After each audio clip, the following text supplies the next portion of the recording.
অনেক ধন্যবাদ। জিয়া হাসান, আপনাকে দিয়ে শুরু করতে। জি জি, জিয়া হাসান, আপনাকে দিয়ে শুরু করতে চাই যে আগামীকালকে আসলে কি হতে যাচ্ছে। সেনাবাহিনীর যে কর্মকর্তাদেরকে বলা হয়েছে যে সেনাবাহিনীর অধীনে রাখা হয়েছে, তাদেরকে কি আসলে আদালতে হাজির করা হবে কিনা এবং কোনো কিছু আপনি জানেন কিনা? আমি আপনাকে আপনার মাধ্যমে আপনার শোর যারা দর্শক শ্রোতা সবাইকে সালাম জানিয়ে শুরু করছি।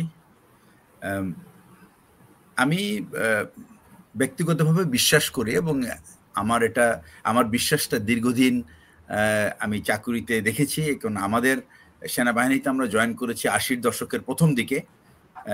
আমরা অনেক কিছুই দেখেছি সেনাবাহিনীর ভিতরে। আমি প্রেসিডেন্ট জিয়াউর রহমানকেও দেখেছি, অফিসার হিসেবে দেখি নাই, ক্যাডেট হিসেবে দেখেছি। এরপরে তার নির্মম হত্যাকাণ্ড এবং উনি শহীদ হওয়ার পরে দেশের যে পরিবর্তনগুলি হয়েছে এবং সেখানে দীর্ঘদিন সামরিক শাসন চলেছে, জেনারেল এরশাদের সামরিক শাসন আমরা সবাই জানি। এরপরে গণতন্ত্রের উত্তরণ হয়েছে ৯০।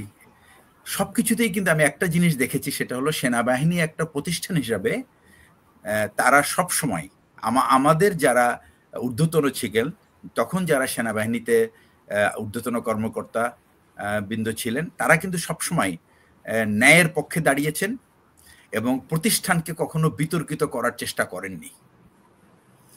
এই যে প্রচেষ্টা, এই প্রচেষ্টা দেখেই কিন্তু আমরা বড় হয়েছি। সুতরাং আমি মনে করি যে আজকে যারা সেনাবাহিনীর নেতৃত্বে আছে, তারাও কিন্তু সেই ৮০ দশকের মাঝামাঝি সময় কিন্তু তারা সেনাবাহিনীতে এসেছে এবং আমি নিশ্চিত যে তারা তখন তরুণ অফিসার হিসেবে এই দৃশ্যটাই দেখার কথা।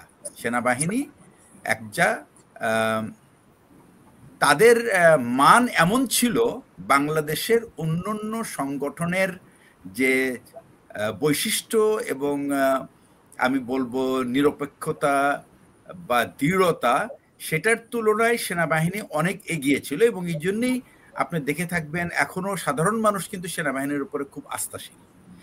তো এই সব কিছু বিবেচনায় নিয়ে আমি মনে করি সেনাবাহিনী এখনো মনে করে আইনের শাসন তারা চায়, অর্থাৎ আইনটা সবার ক্ষেত্রে সমভাবে প্রয়োগ করা হোক। এই বিশ্বাস যদি সেনাবাহিনীতে বজায় থাকে, যেটা সেনাবাহিনীর অধিকাংশ অফিসার এবং সাধারণ সৈনিকদের মতবাদ বা তারা বিশ্বাস করে, তো এই বিশ্বাসটা যদি বজায় রাখতে চায় এবং এই বিশ্বাসে আমি মনে করি সেনাবাহিনীর মান উন্নত হবে, সেনাবাহিনীর মুখ উঁচু হবে, সেনাবাহিনী সম্মানিত হবে, তাহলে আমি মনে করি না যে সেনাবাহিনী এই বিচার প্রক্রিয়ায় কোনো বাধা হয়ে দাঁড়াবে। তাই আগামীকাল আমার এই সমস্তই কিন্তু আমার বিশ্বাস থেকে আমি বলছি এবং আমি মনে করি যে সেনাবাহিনীর নেতৃত্ব যথাসময়ে সঠিক কাজটা করে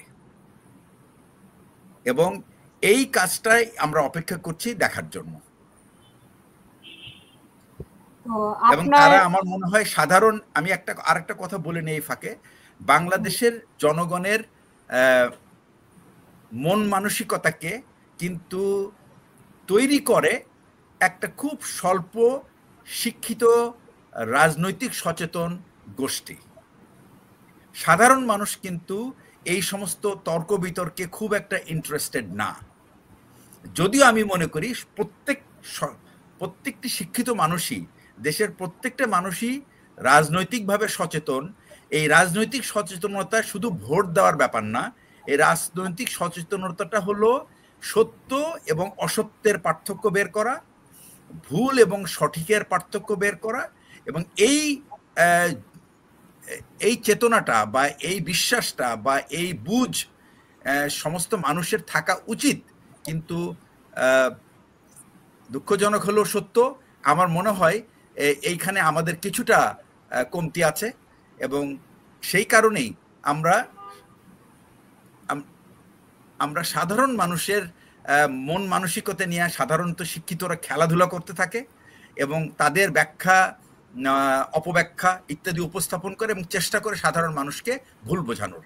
আমি মনে করি যে যারা এই শিক্ষিত সমাজ আছেন, যারা রাজনৈতিকভাবে সচেতন, তাদের ভিতরে এই অনেস্টি এবং সততা যদি থাকে এবং সেটা আমি মনে করি অনেক বেশি সেনাবাহিনীর যে অফিসার শ্রেণীর মধ্যে, এবং তারা তাদের দায়িত্বটা সঠিকভাবে উপস্থাপন করবেন কালকে তাদের প্রয়োজনীয় পদক্ষেপ গ্রহণের মাধ্যমে। জি, থ্যাংক ইউ।